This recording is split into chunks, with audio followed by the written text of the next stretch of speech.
Hi everyone, so today we're going to be looking at the ideal gas laws. An ideal gas is basically a gas which obeys gas laws, which exhibits the 5 postulates of the kinetic molecular theory.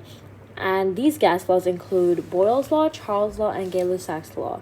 So we're going to briefly talk about the gas laws first. So Boyle's law is the relationship between pressure and volume.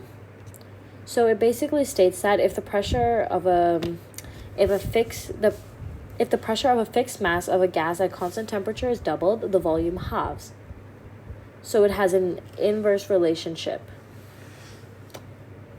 And then the next one is Charles' law, which states that at constant pressure, the volume of a gas is directly proportional to its absolute temperature in Kelvin. And lastly, Gay-Lussac's law is the relationship between temperature and pressure, saying that if the fixed mass of an ideal gas is doubled, the pressure of the gas will also double. So where pressure is proportional to temperature.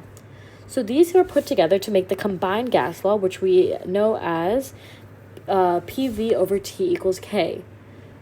So this is the general gas law, but the general gas law can also be combined with Avogadro's law to give the ideal gas equation, which is what we see here, PV equals nRT. This is a very important formula, as you will be asked about this, so let's make sure that you know it. So what does this stand for? First of all, the P means pressure and is calculated in pascals. Volume is in meters cubed. Moles is just the number of moles, the amount of gas. And then R is the universal gas constant, which is equal to 8.314 joules per Kelvin per mole. And then lastly, T is the absolute temperature, which is calculated in Kelvin. One of the most important parts of the gas law, and when calculating with it, is that you must make sure that you have the units correctly. So that's, again, PA for pressure, pascals, meters cubed for volume, moles for moles, and then Kelvin for temperature. So let's look at some of the conversions which you need to remember. So 1 degree Celsius is equal to 273 Kelvin. So to convert from Celsius to Kelvin, you have to add 273. From dm cubed, you divide by 1,000 to get to meters cubed. And from cm cubed, you divide by 1,000,000 to get to meters cubed. For pressure, if you have kPa, you times it by 1,000 to get to pascals. And if you have MPa, you times it by 1,000,000 to get to pascals. So please remember to maybe note this down, as it is important and it will make it a lot easier when you're working out questions later. So now we're going to look at a few practice questions to see how we could go about using the gas law. So let's find the volume that 0.4 moles of an ideal gas occupies at 100 degrees Celsius and a pressure of 1000 kPa. So we have PV equals nRT. Our P is, so we have a pressure right now of 1,000 kPa. And if we look at our conversions to get it into pascals, we have to do 1,000 times 1,000, which would be equal to 1,000,000 pascals. And then we have our moles already. That's going to be 0.4 moles. Our volume is what we're trying to find. Our temperature is 100 degrees Celsius. So we want to add 273 to get that to give us 373 Kelvin. And then our gas constant is just 8.314. So let's plug this into the equation. We have 1,000,000 times V is equal to 0.4 times 373 times 8.314. So that means we have V is equal to, you can try and plug this into your calculator.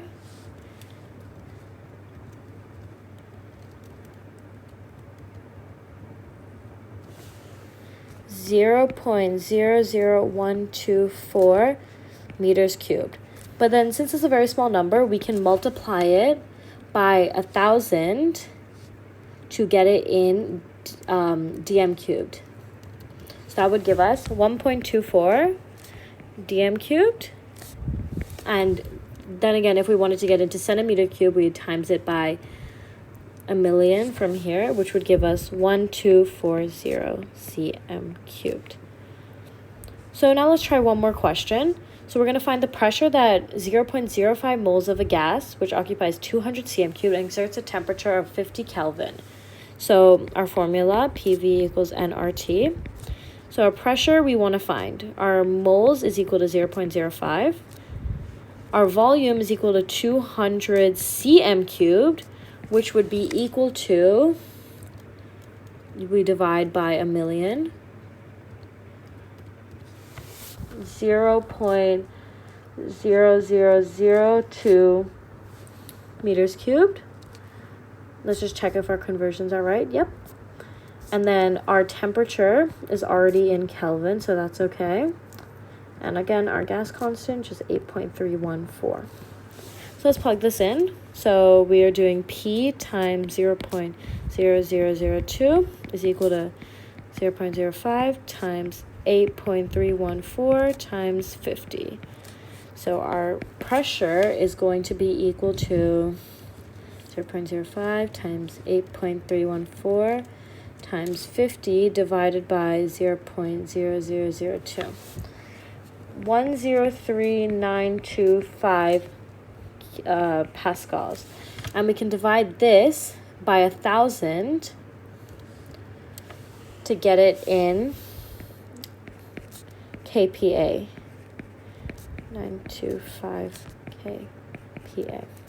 So these are some examples with the ideal gas laws and to show the conversions and the units. Please make sure you remember these units, as they're very important. Thank you.